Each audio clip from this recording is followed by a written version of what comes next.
kalau orang berhutang ke bank itu dikatakan pasti sukses atau tidak, atau gagal, itu bukan salah banknya, salah manusianya, salah orangnya, salah debiturnya.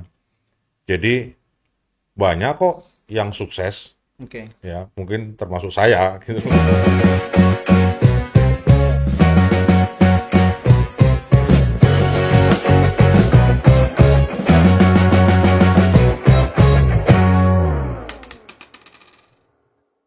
Assalamualaikum warahmatullahi wabarakatuh. Nah, kali ini kita akan ngobrolin sesuatu hal yang seru. Menurut saya ini seru. Kenapa? Karena nggak akan pernah habis buat dibahas, gitu ya. Mau sampai kapanpun pasti akan ada pro kontra. Sampai kapanpun tentu juga pasti akan ada orang yang enggak kok ini nikmat tau, gitu ya. Tapi yang lain juga bakalan ngomong iya nikmat tapi bla bla bla bla. Nah, untuk itu hari ini kita sudah kedatangan dua tamu yang luar biasa dengan latar belakang juga yang luar biasa. Di sini kita ada Pak Agung dan juga Pak El Chandra. Selamat pagi. Assalamualaikum Pak. Waalaikumsalam warahmatullahi wabarakatuh. Masya Allah. Sehat semua? Alhamdulillah. Ya ini pertanyaan basa-basi di podcast biasanya gitu ya. Sehat apa kabar? Padahal di sebelum ini kita udah ngobrol ya. Betul. Dan kalau nggak sehat ya duduk di sini kan. Iya benar. Nah, hari ini kita bakal ngobrolin sesuatu hal yang bapak-bapak berdua ini punya latar belakang yang luar biasa ya. Ngomongin tentang apa? Ngomongin tentang bank, ngomongin tentang riba. Tapi kali ini kita punya judul nikmatnya hutang bank. Waduh ya.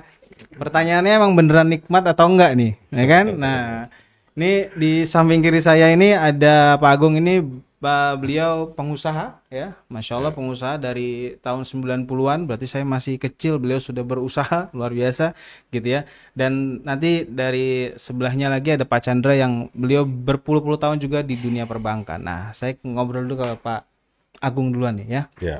Nah, Pak Agung, kita ngomongin tentang bank. Pak Agung punya latar belakang seorang pengusaha, gitu ya. Nah, katanya dari zaman dulu itu sulit sekali kalau nggak bermodal, pengen usaha, ya, pengen punya modal itu susah kalau nggak pakai bank. Pertanyaannya, Bapak termasuk yang begitu nggak dulu? Nah, mungkin iya ya. Cuman kan persoalannya itu pilihan sebetulnya. Nah, selain pilihan juga situasi atau kondisi yang ada. Setiap orang mengawali usaha itu dengan berbagai latar belakang masing-masing tentunya. Bagi yang, mohon maaf, background keluarganya memiliki kemampuan finansial yang kuat, mungkin tidak perlu bank. Ada privilege tersendiri ya, Pak? Ya, alhamdulillah saya tidak punya itu gitu loh. Jadi pada waktu itu karena memang pengetahuan saya tentang hutang dan riba itu boleh dibilang tidak ada, jadi banklah salah satu solusi untuk bypass semua persoalan usaha saya, terutama masalah finansialnya ya. Gitu. Jadi saya terpaksa mengambil karena waktu itu sepertinya tidak ada jalan lain, tidak ada pilihan lain. Oke. Kalau boleh tahu tuh tahun berapa tuh Pak memulai usaha, terus usahanya apa nih? Mungkin teman-teman di sini ada yang sudah saya memulai usaha itu sebetulnya mulai sekitar tahun 91 ya. 91 ya.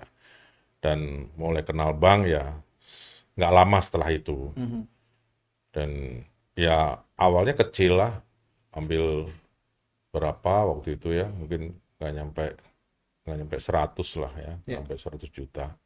Dan itu waktu itu karena saya belum punya portofolio, bank sulit untuk menilai saya kan, sehingga waktu itu masih berlaku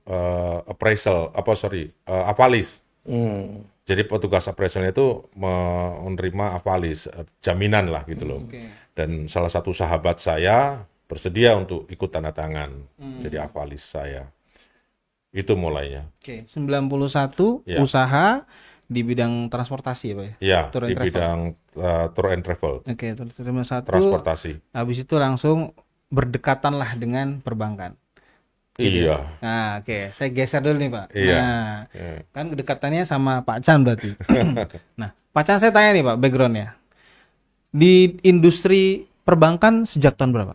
Mengawalinya? Masuk tahun 93.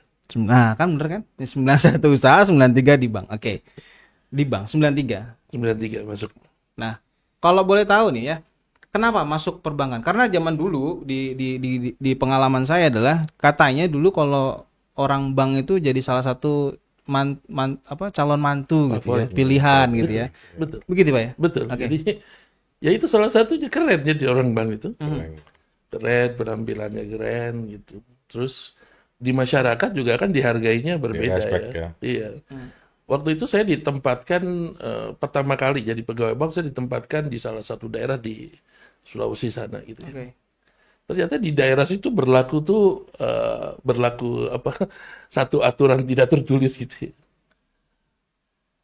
Calon mantu yang dicari Pegawai ya, Bang. ada rankingnya, Pak. Oh iya. Wah, Ada oke, seru nih. ranking yang pertama itu calon mantu yang dicari adalah yang lulusan akabri itu. Oh ya. Yang kalau ngapel pakai seragam itu. Ya. Oke. Itu nomor 1 tuh, Oh. ranking pertama. Nah, ranking kedua Iya. pegawai bank Mas Kiri. Oke. Ranking kedua.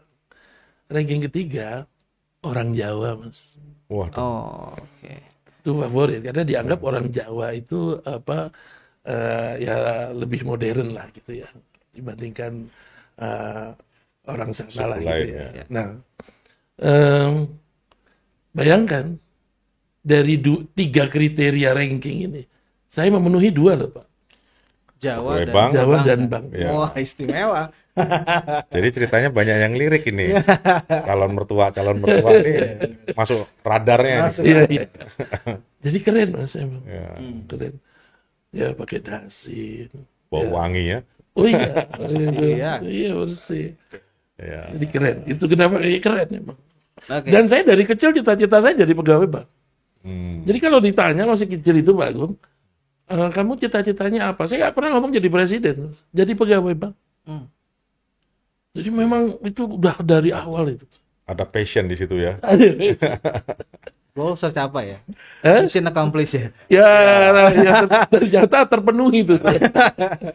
Oke, nah ini seru ya. Jadi kenapa? Karena ini latar belakangnya berbeda. Yang pertama adalah pengusaha gitu. Yang satu lagi adalah memang memiliki cita-cita sebagai pegawai bank terus kesampaian. Nah, yang menarik kita tarik di sini adalah tentang tadi di awal kita ngomong tentang nikmatnya hutang dan omongannya tentang riba gitu. Nah, pertanyaannya begini nih ke Pak Agung nih Pak Agung. Tadi kan di awal memulai bisnis dalam perjalanan akhirnya mengambil utang bank begitu ya. Iya. Nah, pertanyaannya begini, dari awal kan tadi harus ada penjamin. Gitu. Iya. Nah, penjamin. Nah, setelah itu katanya orang kalau memulai bisnis dari bank itu ada yang bilang ya susah lah, nggak sukses lah karena segala macam. Nah, kalau Pak Agung nih di posisi yang mana nih Pak? Menurut saya kalau orang berhutang ke bank itu dikatakan pasti sukses atau tidak atau gagal, itu bukan salah banknya, salah manusianya, salah orangnya, salah debiturnya. Jadi banyak kok yang sukses, Oke. ya mungkin termasuk saya gitu, yang bisa mengelola keuangan itu dengan baik sehingga bisa memenuhi kewajiban kepada bank. Tapi tidak sedikit yang gagal. Nah, jadi apa yang menyebabkan sukses dan gagal? Menurut saya effort manusianya, karakter manusianya. Jadi dalam hal ini sifat atau karakter manusia itulah yang menentukan keberhasilan dalam sebuah usaha ya. Kalau pendekatannya hanya dari sisi finansial ya, gitu. Jadi bukan salah banknya. Bukan salah bank ya, Bukan. berarti tergantung dari individunya masing-masing. Iya. Dan Pak Agung adalah salah satu sebenarnya kalau kita lihat adalah Iya. salah satu contoh pengusaha sukses gitu ya, yang Bisa berkembang bisa berkembang, bertumbuh, Iya, besar gitu iya, ya, dan bersama bank. bersama bank. Iya. Oke, ini menarik. Kita ke Pak Chandra. Nah, Pak Chandra 93 masuk bank. Gitu ya. Nah, ketika masuk bank masuk langsung ke divisi terakhir di kredit. Berarti hubungannya dengan model ke apa pengusaha-pengusaha kayak Pak Agung atau gimana? Mungkin bisa cara. Jadi dulu saya waktu masuk bank pertama itu kan lolos ikut pendidikan manajemen trainee ya. Oke. Di tempat saya itu namanya waktu itu bagian kredit lah ya. Jadi kredit dan marketing.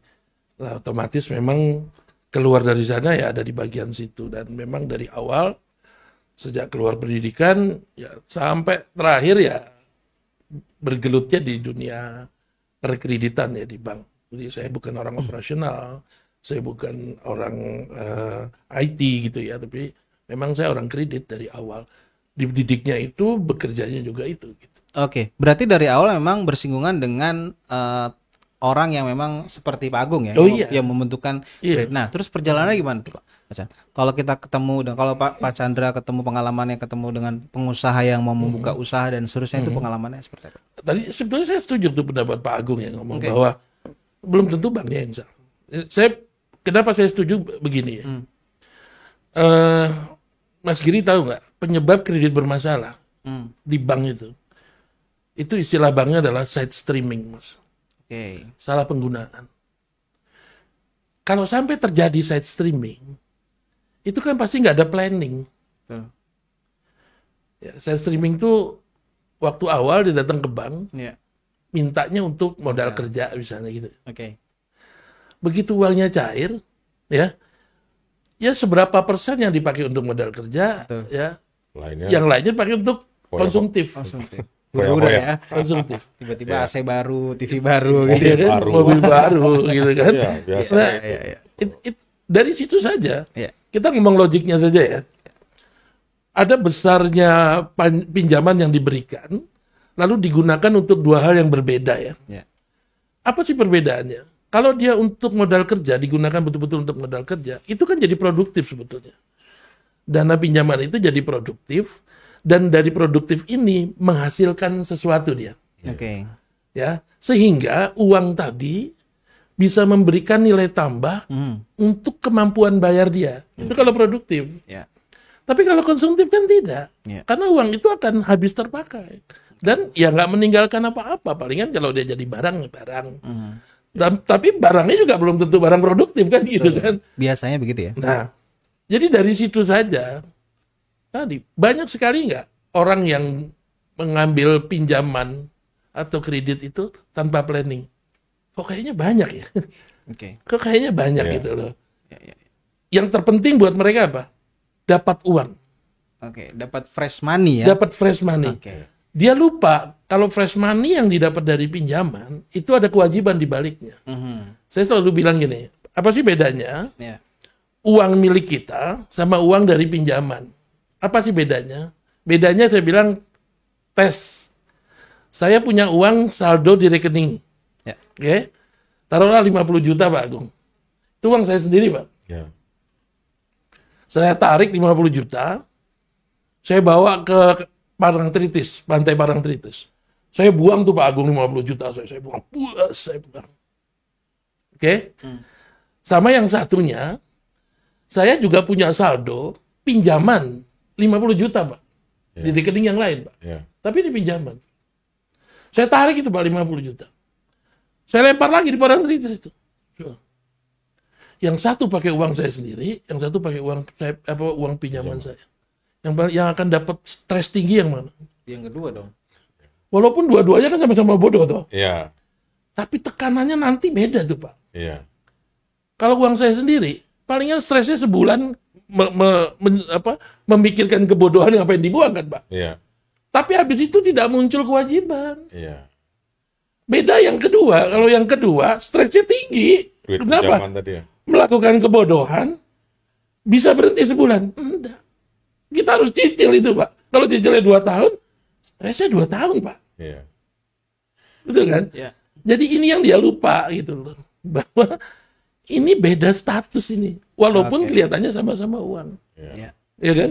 Itu. Betul. Nah, berarti setuju Pak ya, Pak Agung ya? Setuju Oke. sekali. Setuju sekali ya. Berarti Iya. tadi kalau bisa dibilang berarti saya streaming menjadi salah satu penyebab Iya. kegagalan dalam seseorang gitu ya. Iya. Nah, tadi Betul. kita ngobrol di belakang Pak Agung termasuk orang yang baik sekali dalam mengelola keuangan gitu. Mungkin bisa Iya. ceritakan sedikit Pak. Ya, justru karena begini, saya merasa ketika mengawali bisnis ini bisa dibantu oleh seseorang, sahabat yang menjadi avalis tadi, dan mendapatkan fasilitas pinjaman dari bank, saya berkewajiban menjaga kepercayaan itu. Jadi kuncinya itu sebetulnya. saya harus bisa menjaga kepercayaan. Baik kepercayaan yang diberikan oleh teman saya yang bertindak sebagai avalis, dan kepercayaan bank. Nah, ketika saya bisa melakukan hal itu, semuanya menjadi mudah, karena saya harus disiplin. Saya tahu kapan saya harus membayar kewajiban saya. Jadi saya mengusahakan kalau misalnya kewajiban saya itu jatuh tempo misalnya tanggal 15, itu tanggal 10 saya pastikan sudah tersedia cukup saldo di rekening saya untuk dilakukan pendebetan di rekening saya. Syukur-syukur saya selalu punya spare.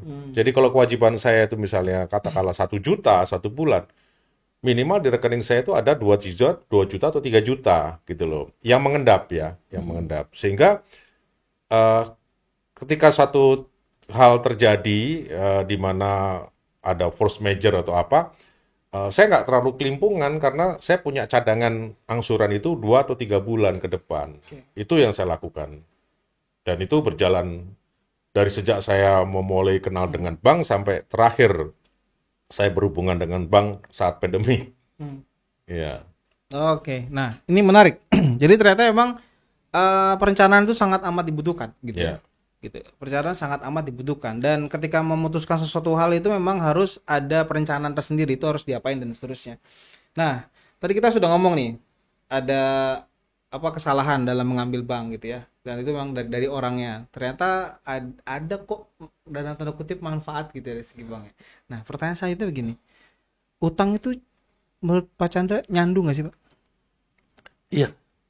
Nyandu ya? Nyandu. Oke. Karena konsentrasi orang tuh ke fresh money itu. Oke. Jadi orang yang suka lupa tuh gini ya, bahwa kalau dia dapat hutang, Ya. dia seolah-olah punya tambahan uang. Oke. Padahal dia lupa tambahan uang yang dari hutang ini, yang dari pinjaman ini, itu juga ada tambahan kewajiban. Beda dengan uang sendiri gitu. Ya. Kayak kita kan gini ya, contoh ya, dulu ya waktu kita jadi pegawai, saya masih jadi pegawai. Kita kan kadang-kadang apply kartu kredit, atau kadang-kadang dikirimin tuh kartu kredit. Iya, iya, iya. Dan waktu dikirimin, pas kita di kantor tuh, kartu kredit datang tuh. Teman-teman yang sebelah-sebelah kan pada tahu tuh. Wah, kartu kreditnya datang, kartu kreditnya datang gitu kan. Ya. Dan kita akan merasa bahwa dengan kartu kredit kita punya uang tambahan kan. Iya. ya, Betul Iya sekali. Betul. Dan teman-teman kita juga punya persepsinya kan gitu kan. Akhirnya apa? Ayo traktir kan gitu kan. Akhirnya kita pakai lah itu kartu ya untuk menraktir teman-teman kita. Karena kita merasa itu uang tambahan gitu loh. Wah, lagi punya uang tambahan gitu kan. Ya, nah, Iya. kalau hanya sampai di situ, ya memang akhirnya banyak kegagalan dengan itu. Itu. Oke. ya, Pertanyaan sama Pak Gung. Utang nyandu nggak Pak? banget. Banget. Menarik. Kenapa tuh Pak Gung? Ya, yang saya alamin contoh ya, ketika saya pinjam pertama kali ke bank itu, ya ini nanti 3 tahun kemudian lunas ya hutangnya. Itu terus, jadi prakteknya namanya hutang bank itu saya